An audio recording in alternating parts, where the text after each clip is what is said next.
L'inspection générale commence par l'analyse des courbures naturelles du rachis. Pour cela, il faudra examiner le patient debout, de face, de profil et de dos.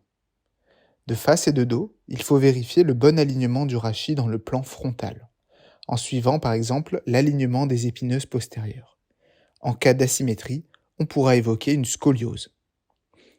De profil, les courbures normales du rachis montrent une lordose cervicale, une syphose thoracique et une lordose lombaire.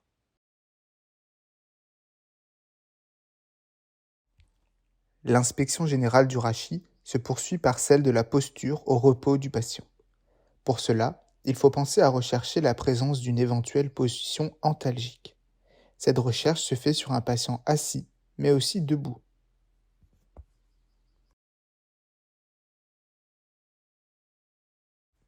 La gibbosité est pathognomonique d'une scoliose structurale. Il faudra la rechercher de la manière suivante. L'inspecteur assis place le patient debout devant lui, de face et de dos, afin de vérifier le bon équilibre du bassin. Puis, l'enfant se penche en avant, les mains jointes sur ses pieds. On évalue alors le déséquilibre de hauteur des épaules, la saillie asymétrique des scapulas, le déséquilibre du tronc, l'asymétrie des plis de la taille et la déviation de la ligne des épineuses.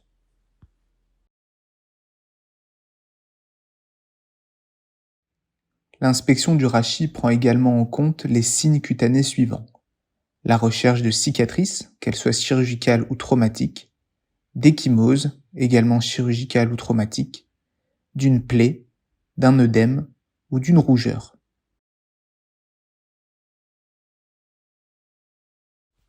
L'inspection du rachis cervical s'intéresse ensuite aux éléments musculo-squelettiques, dans les différents plans de l'espace.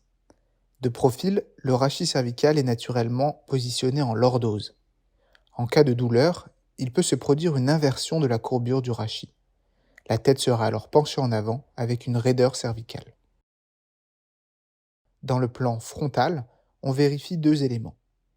L'alignement des épineuses. Normalement, les apophyses postérieures sont bien alignées. Si ce n'est pas le cas, il faut évoquer une luxation articulaire. L'inclinaison de la tête, ou torticolis, évoque une contracture musculaire, une dystonie cervicale ou une tumeur chez l'enfant. Par exemple, une contracture du sternocleidomastoïdien entraîne une inclinaison du côté pathologique associée à une rotation vers le côté opposé. L'inspection du rachis cervical s'attardera aussi à rechercher une attitude du traumatisé du rachis cervical. Celle-ci présente les caractéristiques suivantes. Une raideur cervicale, le patient ne tourne pas la tête, mais son buste pour regarder dans les directions latérales. Et deuxièmement, une inclinaison de la tête du côté douloureux. L'inspection du rachis cervical se terminera par la recherche d'une déformation. En cas de marche d'escalier entre deux épineuses, il faut suspecter une fracture-luxation du rachis cervical. Celle-ci sera souvent associée à des signes neurologiques. L'inspection du rachis dorso-lombaire s'intéresse aux éléments musculo-squelettiques. Cette partie de l'examen se fait de face, de profil et de dos. La statique globale se vérifie en observant l'horizontalité et le parallélisme des lignes imaginaires passant par les crêtes iliaques et les épaules. Dans le plan sagittal, on recherche une hypersyphose dorsale, une perte de lordose lombaire ou une hyperlordose lombaire. Il faudra ensuite s'attarder à la position de la scapula. Une asymétrie évoque une myopathie, une neuropathie ou une scoliose.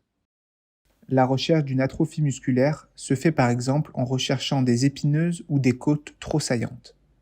Enfin, il faudra rechercher des voussures musculaires anormales. L'attitude du traumatisé du dos présente les caractéristiques suivantes.